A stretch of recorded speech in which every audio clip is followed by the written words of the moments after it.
My taillights cut a path down the desert road, flickering with every blink of my hazards.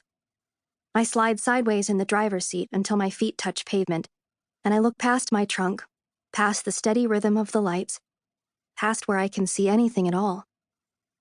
But it doesn't look like anyone else is coming. And of course they aren't. It's been 2 hours since I merged onto the 15. It's been 20 minutes since I drove down an unfamiliar exit, following signs for a gas station, which, if it even exists, is still not close enough to see. The only sign of life out here is a radio tower, miles away, blinking its own rhythm back at me.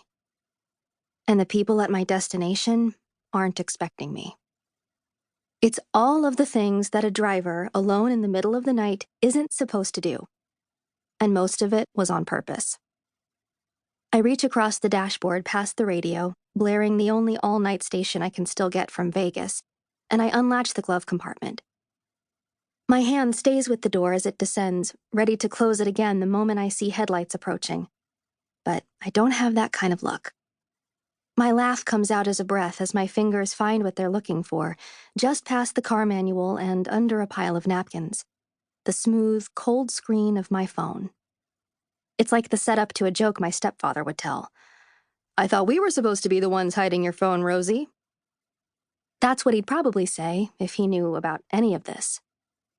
It sits flat in my palm, screen blank. I haven't heard it once since I left Las Vegas. It should be safe to check. No bars, no signal. That would be why. "Okay," I whisper to the lit screen in my hand. "No sudden moves." It doesn't have anything to say to that. Which is what I appreciate about inanimate objects, no backtalk. But this time, I'd really like its word. I leave the door open behind me as I follow the path of my hazards.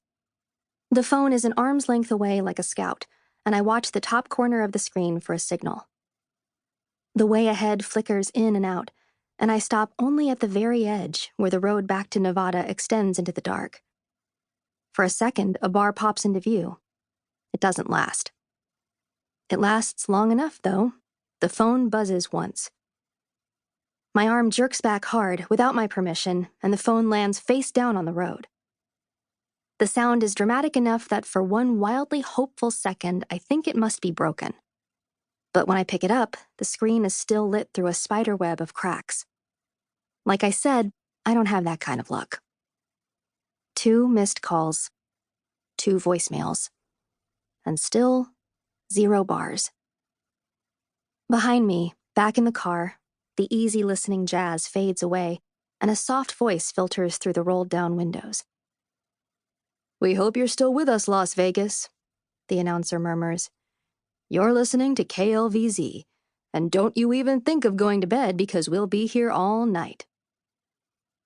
And so, I say to the dark ribbon of pavement, will I? A shiver of static cuts the signal, and when my head snaps toward it, I can see how far I've strayed down the road.